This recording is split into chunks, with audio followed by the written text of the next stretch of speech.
Fidel is playing a not Nintendo or Sonic or Dragon Ball game. Hey everybody, what's up? Welcome back to the TheGamesCage. Yes, today I am here to give you all a review of Rage 2 for the PS4. Yeah, believe it or not, I do play my PS4. Shocking revelation to a lot of people, and I play first-person shooters and RPGs and third-person action games. I play a lot of shit. So I wasn't going to originally do this. I was actually going to post my Team Sonic Racing review today, but I figured, you know what, let me give a mental break for the channel for those who have been seeing a lot of Team Sonic Racing from me and want to hear something else. And Rage 2 is a game I really want to talk about because I got a lot of thoughts. You know what I mean? You know when you have a lot of thoughts, not the hot ones, just the mental ones? It's like there's a lot of shit I want to talk about. So Rage 2, for those of you that don't know, is an open world first-person shooter made by id and Avalanche Software. Now, id are the guys who make Doom, Avalanche are the guys who make Just Cause and Mad Max, so basically they kind of crafted the open world while id gave them like the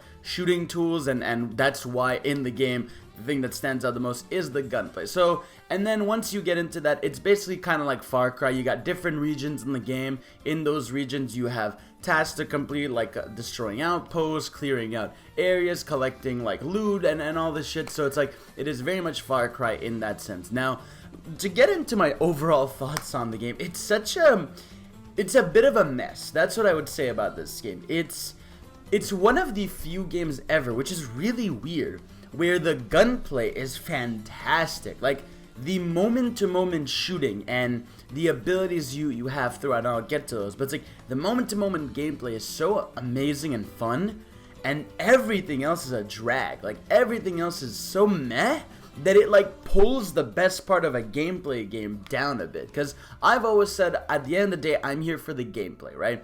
An amazing story is a great additive, and it adds a lot to the overall experience, but at the end of the day, if I'm not having fun playing your game, I'm not continuing with it. And this game was fun enough for me to go through, right? So I'll get right into it. So again, the shooting is basically you're going around the areas, right, and you're collecting different guns. So but it's not a loot shooter where you're just getting a million guns. You have your assault rifle, your shotgun, your pistol, your laser gun, your rocket launcher, and it's like these are your main weapons, and you're not changing them, which I really love, because then you can focus on upgrading them. And the game does an awesome job at giving you constant upgrades, right? The game is awesome at rewarding you for stuff. That's one thing I really love about it is, alright, you clear an outpost, you feel like you get a bunch of upgrades, you feel like you get a bunch of ammo and shit, and you're ready to upgrade your shit. You can get 4 abilities in the game. So one of them is a vortex that like poofs up everyone.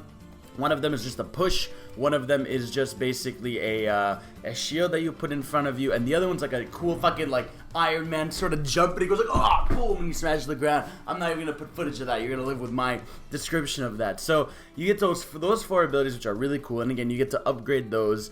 And that's like the crux of things. But the game has like a million kind of upgrades things. Like you have your main upgrades to your guns, and then your sub upgrades. So a lot of upgrades, so very satisfying sort of feeling of getting your character progression and making yourself feel like a badass by the end of the game. Now let's get into the other issues I have with the big issues of the game, right? So first of all, story. Garbage, non-existent, don't even think about it. It is completely boring and has no heart or soul, and I feel like the game was kind of mismarketed, because the game was really marketed as this thing where it's going to be a very fun, neon, post-apocalyptic open world where fun things are happening and all that shit. And it's just like the most like, I want to skip every line of dialogue here. It's the most whatever story of all time, which is good for the sake of the game being a podcast game. So this was a game I played entirely while listening to a YouTube video, watching a YouTube video, listening to a podcast or whatever, because there's nothing of importance to listen to. Another thing, right? Driving. And driving is a main part of the game because you're kind of going around the open world to get from location to location. Driving is whatever. I mean, you can shoot while you're in the car, but it's like so useless because anyone that drives by you can just drive by him. So driving kind of just feels like a way to get from point A to point B, which obviously is the point of driving, but it's really not fun at all, and there's nothing engaging along the way. What I really like about the game is it does the thing that I like a lot about a lot of new open world games is once you drive past somewhere, a question mark will show up. So it's that kind of sense of exploration of like, okay, let me drive around to see what I can find. And so once you drive, you see a question mark, you go there, it'll be either like a giant tower you gotta blow up or a bunch of enemies or something. It's like, it's a bunch of variations of the same task, right? So on one way, mission variety is very lackluster, but on another hand, like I do kind of just want to do the shooting, right? Like I'm not interested in doing these weird gimmicky things. Like there's a mission where you have to race a bunch of the other opponents, and like that was a drag because the racing just isn't fun, right? And so that's the mission structure, that's the driving. What else do we got in here? So we've got also the overall, the areas of the game. There's like the desert area, there's like a swamp area, there's just your regular area, and again, all the areas are kind of bland and boring. Sky is boring, everything about the game is just like bland as fuck. And the menus, let's talk about the fucking menus, how atrocious they are.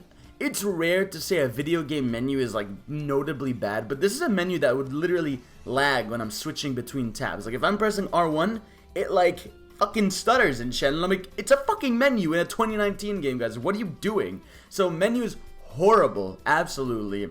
And you also have this big issue that I had in the game where you can't scan for your environment around you, right? So anytime I would try to find like an upgrade or something around me, I just couldn't find it unless I circled around an area 78,000 fucking times. And it's only until way late in the game that you get an upgrade that isn't even a scanner. It's more of like a beep beep beep beep kind of signal the more you're close to something. And I'm like, guys, it's a fucking 2019 open world game. Let me just scan the area. If I beat all the enemies here, I should be rewarded with the big unlocked chest. I shouldn't be just standing there like, okay, I killed all the enemies, where's my reward? Oh, find it.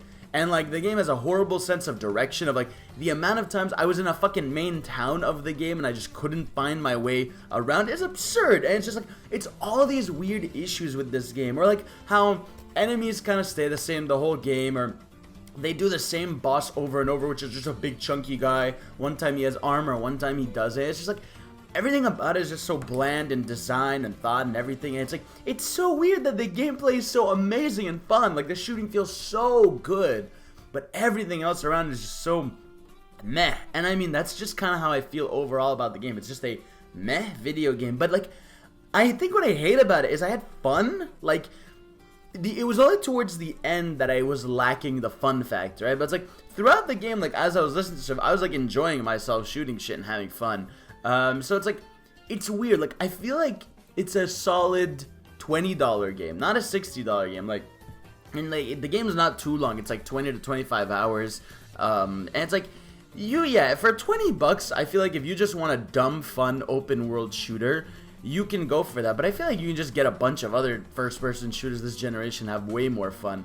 And yeah, I just feel like everything about this game is just slow and lame and boring other than the shooting, which is a main part of it. I praise the gameplay, but everything around it is so annoying and frustrating that I'm like, come on guys, what are you doing with this? Like, I feel like this game just needed a couple more months in the oven, maybe like 6 months, and it could have been something really cool. But anyways, those are my thoughts. That is my review of fucking Rage 2 for the PS4, and yeah, let me know if you guys play. Let me know if my review kind of ruined your thoughts on it. I hope it did, because it's just it's a meh product. It's really weird. Anyways, thank you all for watching. We'll see y'all next time. Peace.